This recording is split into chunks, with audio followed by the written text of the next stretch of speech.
Agora, a Bíblia lida e explicada, com Alain Amorim. Para quem quer ouvir a Palavra de Deus de forma simples e compreensível. Olá, querido ouvinte, querida ouvinte, estamos de volta com o nosso programa A Bíblia Lida e Explicada. Eu sou o pastor Alain Amorim. Nós estamos continuando o nosso estudo no Evangelho de Mateus. Hoje iniciaremos um novo capítulo 26, mas nós também iniciamos hoje a reta final do Evangelho de Mateus, dentro da estrutura que o evangelista propôs, e nós iniciamos hoje a última grande narrativa de Mateus, levando justamente ao auge do Evangelho, que é a narrativa da morte e da ressurreição de Jesus. Então nós temos agora 3 capítulos 26, 27 e 28, cada um deles com uma porção e uma parte específica da narrativa. Alguns estudiosos entendem que pode ser agrupado cada capítulo em separado, 26, 27 e 28, e outros estudiosos entendem que 26 e 27 seriam uma porção em separado, ou seriam vistos juntos, e aí o 28 em separado, porque é o 28 que fala da ressurreição apenas. Mas o que nós temos então nesses 3 capítulos é a narrativa, os eventos cruciais ao redor daquela fatídica noite da Páscoa. Lembrando que no calendário judeu o dia não começava como o nosso, à meia-noite. O dia sempre começava quando o sol se punha do dia anterior. Ou seja, se nós estamos falando da quinta-feira, a quinta-feira vai apenas até às 6 da tarde do nosso dia, porque digamos assim, tecnicamente, às 6:01 já era considerado o dia seguinte. Então, quando nós falamos da noite da sexta-feira, nós estamos tecnicamente, para nossa referência, falando da quinta-feira à noite, porque nós temos essa diferença com relação ao início e término do dia. Vamos então ler o início do texto. Nós vamos nesse primeiro programa considerar os versículos 1 a 5. Leia comigo então a bendita palavra de Deus. Tendo Jesus acabado todos esses ensinamentos, disse a seus discípulos: Sabeis que daqui a 2 dias celebrar-se-á a Páscoa, e o Filho do Homem será entregue para ser crucificado. Então os principais sacerdotes e os anciãos do povo se reuniram no palácio do sumo sacerdote, chamado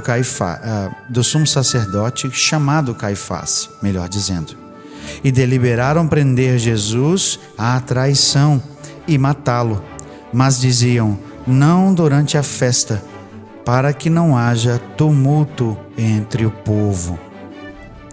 Mateus inicia essa narrativa fazendo uma finalização do momento que nós descrevemos anteriormente, dos capítulos 23, 24 e 25, aquele bloco, do discurso chamado discurso escatológico de Jesus. Então, tendo acabado todos esses ensinamentos, Mateus registra, imediatamente Jesus dá um aviso que para nós serve como transição. Daqui a 2 dias celebrar-se-á a Páscoa. Então isso marca para nós em que momento nós estamos daquela última semana de Jesus. Nós ainda estamos na terça-feira, já perto da transição para a quarta-feira. Ao que tudo indica, Mateus não registrou nenhum evento que transcorreu nessa quarta-feira. Nós não sabemos o motivo. Ele vai retomar depois a narrativa quando nós já estivermos no finalzinho da quinta-feira, na preparação para a Páscoa. Nós vamos falar disso nos próximos programas que se seguem. Por ora aqui, nós temos mais uma vez Jesus predizendo, mais uma predição de Jesus acerca da sua morte, mas agora com um detalhe importante: a sua morte, a traição e a sua morte e a sua execução, não é? Estão apenas a pouco mais de 2 dias de acontecerem.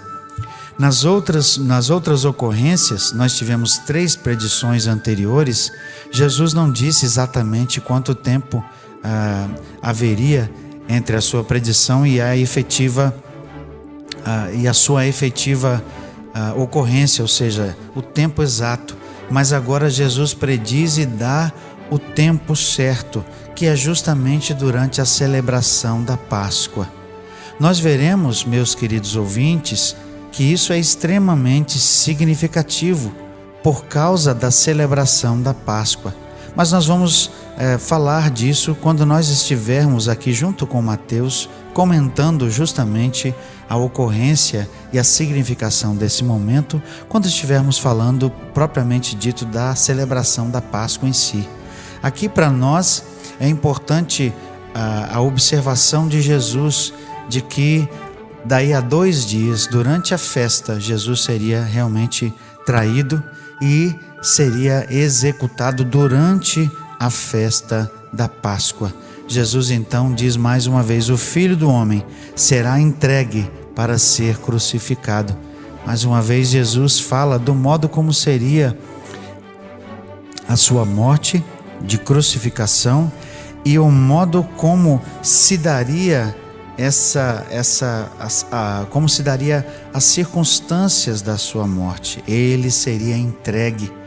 Nós veremos que ele será traído, entregue aos líderes judeus, e esses então o entregariam a Pilatos, que daria a sentença de Jesus, que seria então executada.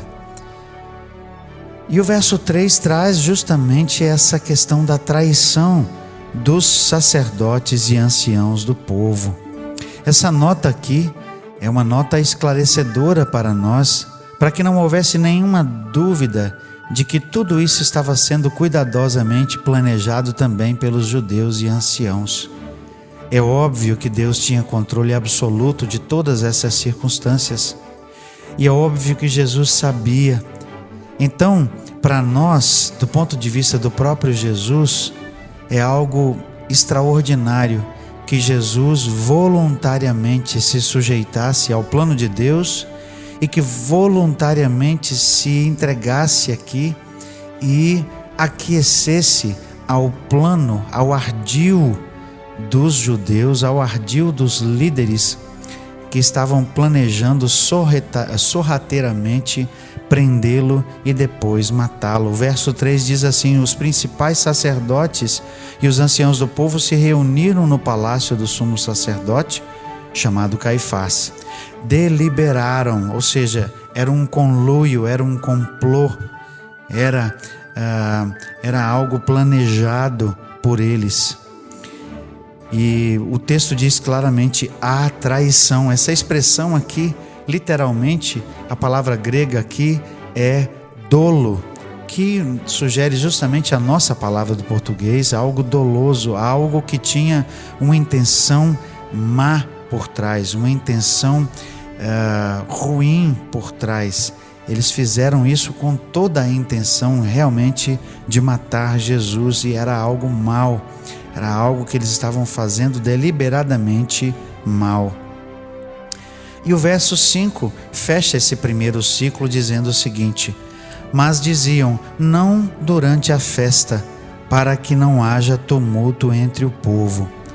Isso aqui pode parecer que eles tinham a intenção de que fosse depois da festa da Páscoa, mas provavelmente não é esse o caso.